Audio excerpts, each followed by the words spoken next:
இந்த பாருங்க, நிறைய பேர் விமர்சனம் பண்ணுவாங்க. என்னன்னாக்கா, அதுதான் பொறாம தான். அவங்ககிட்ட இல்லாதது உங்ககிட்ட நீங்கள் முன்னேறிட்டீங்கல்ல, அதனால் உங்களை விமர்சனம் பண்ணுவான்.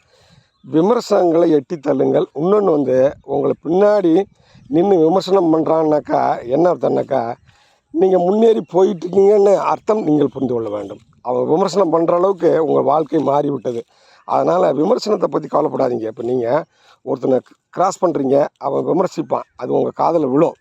ஆனால் நீங்கள் திரும்ப கொஞ்சம் தூரம் போய் பாருங்கள், அவன் சும்மா இருக்க மாட்டான். அவனுடைய வேலையே விமர்சிப்பது. அவன் எந்த முயற்சியும் பண்ணாத உழைக்கவும் மாட்டான். அவன் மற்றவங்களை விமர்சிச்சுட்டே உட்காந்துருப்பான். திரும்பி பாருங்கள், நீங்கள் முன்னாடி போயிட்டு அவன் பாருங்கள் இன்னொருத்தனை கிராஸ் பண்ணுறப்ப அவனை பற்றி நான் விமர்சனம் பண்ணிகிட்டு இருப்பான். அப்போ அவனோட வேலையே விமர்சனம். அதனால் இதிலையே இப்படியே பல பேர் இருக்கான். அதனால் நீங்கள் அதை பற்றி கவலைப்படாதீங்க. நீங்கள் பின்னாடி நின்று விமர்சிக்கப்படுகிற போது நீங்கள் முன்னேறி சென்று விட்டீர்கள் என்று அர்த்தம் கொள்ளுங்கள். நீங்கள் முன்னேறி போயிட்டே இருக்குங்க.